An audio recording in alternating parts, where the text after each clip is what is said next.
I think there is a very fair chance for us to qualify because one aspect is that we are playing in the home conditions. Second is they have experience of playing those teams before, and I can definitely see some improvement in what I've seen them before. 3-4 years back, and now there are different different players in terms of the approach and all. So I'm very optimistic about it. Also, we have the home support. The Nepali people are so passionate about the game and they love to support their own players, which is heartening to see. So I really hope and I'm sure that there will be a lot of people coming and supporting us.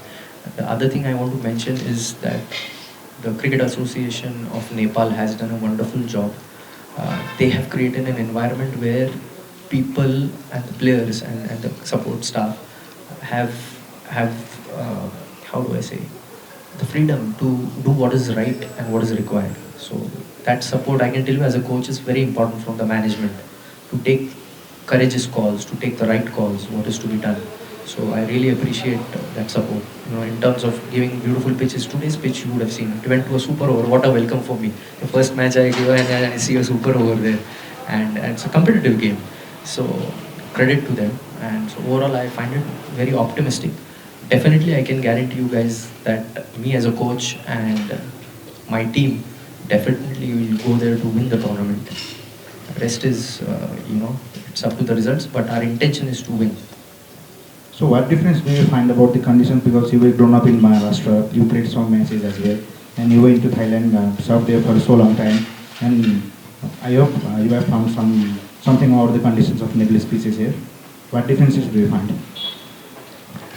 See, in India, where I come from, there are beautiful batting tracks. There's a lot of bounce and pace, especially in Maharashtra, Pune, and some of the regions. Because as you know, Maharashtra is divided into three different associations: Mumbai, Maharashtra, and Vidarbha. Where I come from, very good pitches where there is a lot of bounce. I think these pitches over here are also very good for batting. It's a fair track, so it depends upon how you exploit it as a batter, how you exploit it as a fast bowler or a spinner, what your plans are.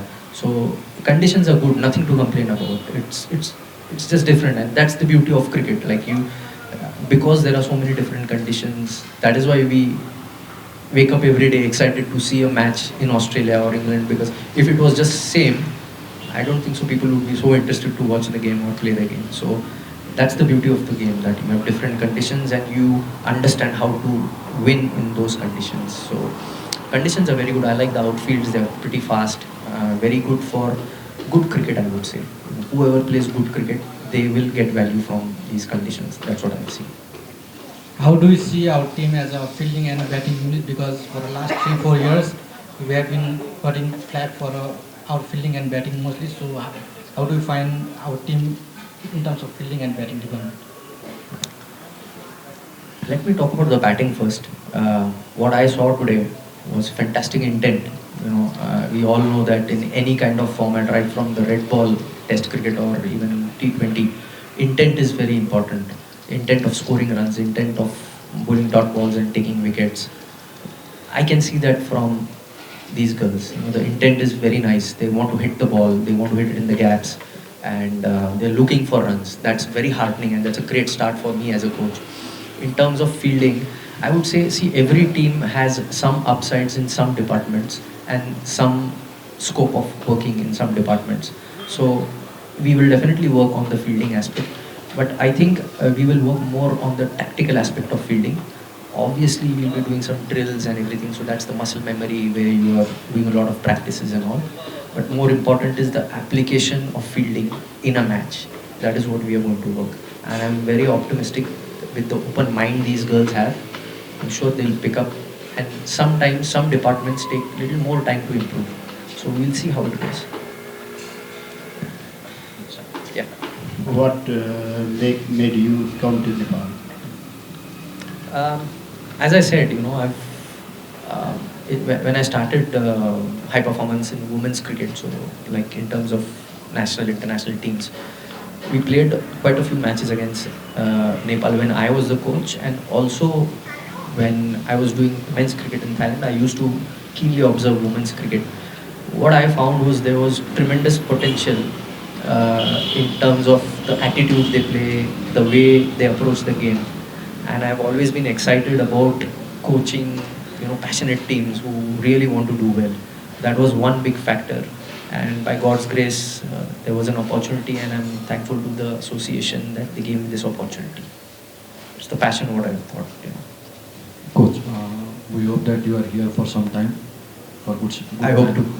So, any long-term plans that you have for Nepali women's cricket? Brilliant question.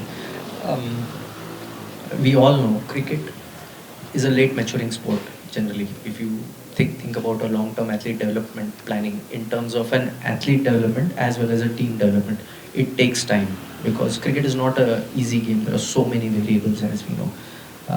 So as long as you have the right intent in terms of development, like what we are looking at is creating a bench strength also. So when I spoke to Binod Bhai and Paras Bhai also, they were very strong on developing emerging teams and the juniors, especially the under 19s, which are the feeder groups for your national team. So your national team is the face of the association, and the feeders are actually, also pushing the seniors to do well, and as well as so that healthy competition is very important. So I intend to support the same vision of having a very healthy competition, especially at junior level. You have to have the right habits, the right cricket values, the skill work, the technique also will be worked on so that your game becomes easy. So nobody wants to get out, nobody wants to bowl a bad ball, but there are different things to it. So basically when you're young, you develop the right habits about your technique or your skill, but you also develop good mental habits. So like the gentleman said about the fielding aspect, definitely as a coach I'm going to work very hard at a junior level so that when those players come to the senior level, you don't have to address it. That's the whole idea. So in a few years, we want to see that the pathway system is created in such a way, the practices and the games and the tournaments are created in such a way that a good team is a byproduct at the final stage, at the national level. That is what I'm looking for. So coach, welcome to Nepal at first. You already mentioned that why you are the part of Team Nepal.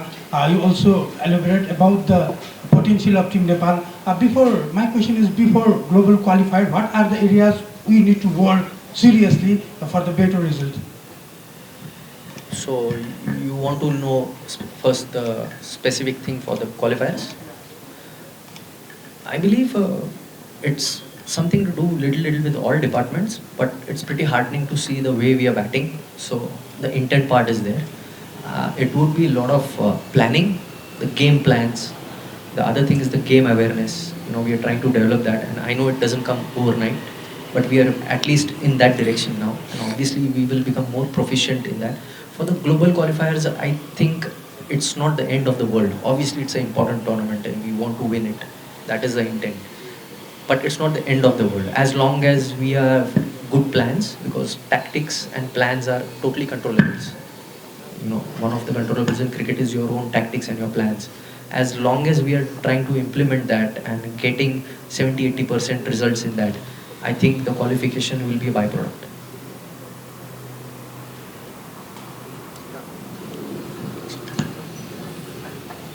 So if we are done with the questions, so Last question, sir. Last. we'll take two more and then we'll end. In one of your interview, you said batting is not something you improve one night. So my question is, do we have a time for improving our batting in a short span of time? You mean for the qualifiers? Yeah. Of course, there is. See, honestly speaking, now, if I have to be very specific, I've seen other teams also play, in the world circuit. I don't see any shortfalls in our batting. It's all about aligning our batting lineup or batting plans and all. Fine tuning, I would say, is the word. We can definitely do it till the qualifiers, but to what degree it depends on the ability of different players, or it will depend on. I can't give you a answer right away. It'll be seen, but I'll tell you there is a plan. There is a specific role which every player has, and they're going to do it. And the day it integrates, that is the day you get results. Then you keep on doing it. Then you start mastering. So there are phases to it. But I'm definitely confident that we'll reasonably do well. मेरो question चाहिँ cricket manager GM सरको हो उहाँ So, of course, it's going to be challenging, but the good part is there is ability there, there is talent, and the most important thing for any player or any team to be successful is a strong desire. That is what I felt as a coach, that the girls have a very strong desire to do well. So that is very important. So as you spoke about Harman or even the Thailand team and all, it was all about creating an environment where you play courageous brand of cricket. You have that security to express yourself, going according to the team plans. Doing whatever is necessary to win. It's not about what I want or somebody wants. It is what is required. It's very important. So it might be a little bit out of your comfort zone, or sometimes it will be in your comfort zone. But getting that thing done, it will be crucial. So that is, and also one thing about learning. I always have this philosophy. You don't play cricket to learn. You go and compete. The competition itself teaches you lessons. You learn the lessons from the competition, you get better at it, and again compete. So it's a cycle which you do all your career. You play the match, you understand your strengths, you understand your limitations, you plan what you have to do, you practice it, and again play a match. And this cycle goes on for your whole career. That is how, that is what I encourage. So wherever we go to play, we go to compete. That is what I would say. So you were the one who were there when Thailand qualified. And hospitable, so it's a great experience till now. If I have to specifically speak about the cricket facilities, I think it is state of the art, and there's a brilliant cricket ground here just down the road, and I happened to go to the stadium. It was a beautiful facility there, so I'm very excited about it. And the reason, as Vinod Bhai said, the reason I agreed was like, definitely I wanted to work with a very good team, and I have seen the Nepal women's team also as an opponent coach.